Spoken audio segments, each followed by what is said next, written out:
Halo teman-teman semua, gimana kabarnya? Semoga sehat-sehat semua ya. Kali ini kita akan membahas film yang berjudul My Boss My Hero. Film yang dirilis tahun 2001 ini menceritakan tentang seorang gangster yang kembali bersekolah. Ya udah, nggak usah berlama-lama lagi, langsung saja kita masuk ke pembahasan filmnya. Film ini akan menceritakan seorang pria yang bernama Gay Dusik. Dia adalah seorang gangster yang jabatannya tertinggi di antara gangster lainnya di Seoul. Suatu ketika, Dusik berhasil memperluas wilayah kekuasaannya di Seoul, yang mana membuat pimpinan dari gangster itu semakin menyukai Dusik. Namun, hal itu sedikit ditentang oleh ketua-ketua gangster yang lain ketika Dusik akan menjadi pemimpin di daerah Myeongdong dikarenakan Dusik tidak lulus SMA. Jadi kebanyakan dari anggota-anggota gangster di sana mereka tidak bersekolah sehingga pengetahuan mereka masih di bawah rata-rata. Bahkan Dusik yang ditanya alamat emailnya malah menjawab alamat rumahnya. Pria yang di sebelah kiri ini adalah Kim Sang-do, tan kanan dari Dusik yang cukup berpendidikan. Sedangkan yang satunya adalah Daegari. Orang ini sangat bodoh dan sok tahu. Dia hanya mengerti tentang perkelahian saja. Akhirnya Dusik memutuskan untuk mendaftar masuk di sekolah agar dirinya bisa mendapatkan ijazah SMA. Dan beberapa tugas pun diberikan kepada Daegari untuk menjaga gengnya. Namun karena orang ini sangat bodoh, ia malah mengira Dusik akan dipenjara. Kemudian Sang-do menemukan sebuah sekolah swasta yang cukup bagus, yakni SMA Sangchun. Dusik bisa masuk ke sekolah itu dengan persyaratan bahwa ia harus memberikan sumbangan ke sekolah tersebut. Dan di sini Sang-do juga memanipulasi umur dari Dusik agar terlihat lebih muda.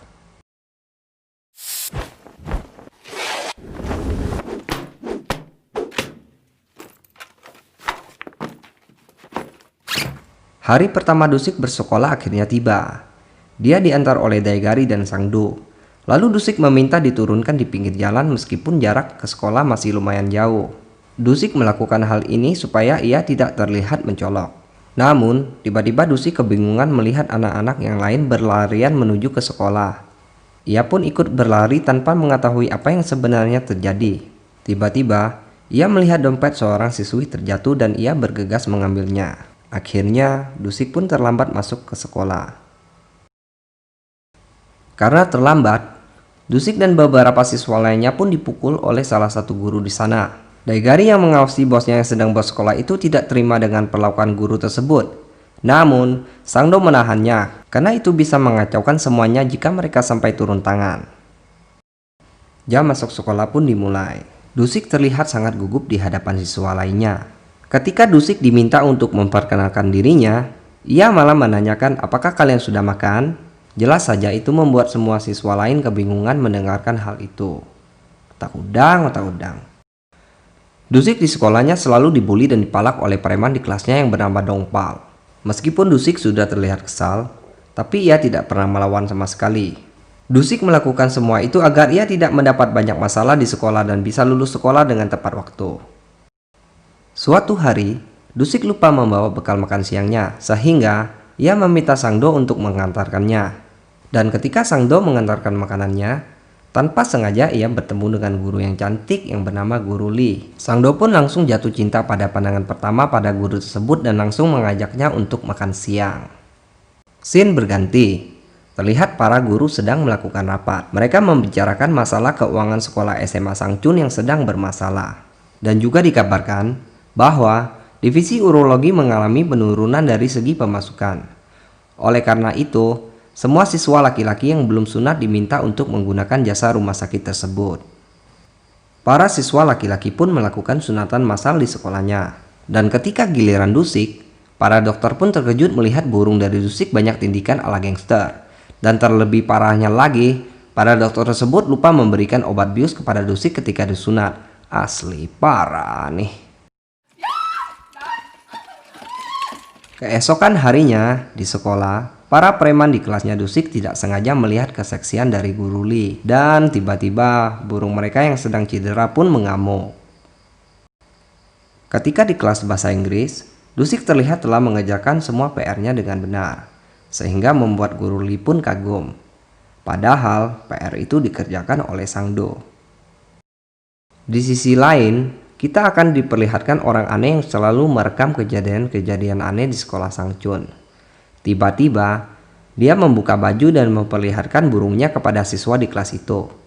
Dan semua siswa pun histeris melihatnya sampai-sampai mereka tidak dapat menahan tertawa saat Mr. Joe sedang mengajar. Namun, siapa sangka, ketika Mr. Joe ingin memberikan pelajaran kepada Dongpal, ia malah mendorong dan mengancam Mr. Joe. Dusik yang sudah tidak tahan dengan kelakuan Dongpal pun langsung menghajarnya habis-habisan. Semua itu dilakukan Dusik karena tidak terima jika guru diremehkan seperti itu.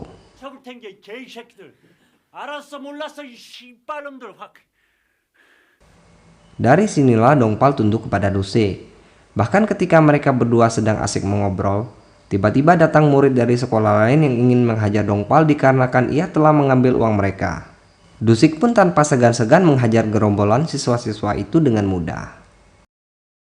Keesokan harinya, giliran Guru Li yang disidang oleh kepala sekolah. Kepala sekolah mempermasalahkan nilai-nilai bahasa Inggris siswanya yang jelek semua. Kepala sekolah menasihatinya sambil meraba-raba gunung kembar Guru Li.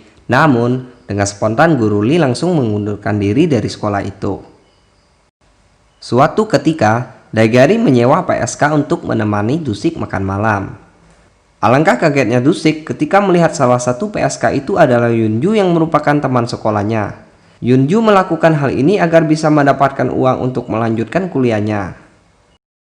Dusik pun menceritakan kejadian-kejadian di sekolahnya kepada Sangdo, bahwa semua siswa-siswa di sana selalu dipungut biaya. Dan kemudian Sangdo pun marah ketika mengetahui Guru Li menjadi korban kekerasan orang tua siswanya sendiri.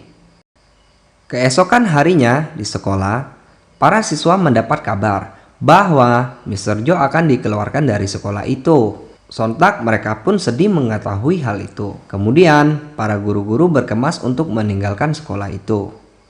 Setelah Sangdo mencari informasi lebih dalam, akhirnya ia menemukan bahwa sebenarnya sekolah Sangchun dikuasai oleh salah satu gangster di sana. Sedangkan kepala sekolahnya mempunyai bisnis yang baru-baru ini telah diambil alih oleh gangster Shin.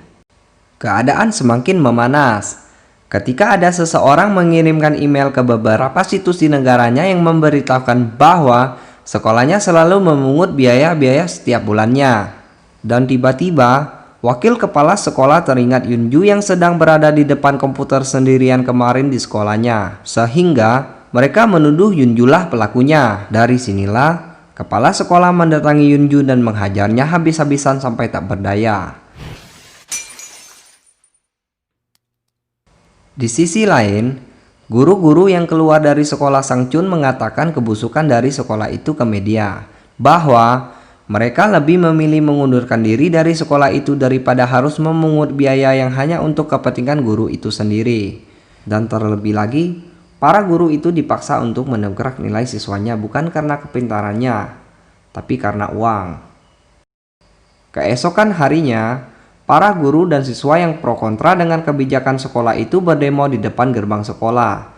Namun, mereka malah dihajar oleh gangster yang menguasai sekolah itu.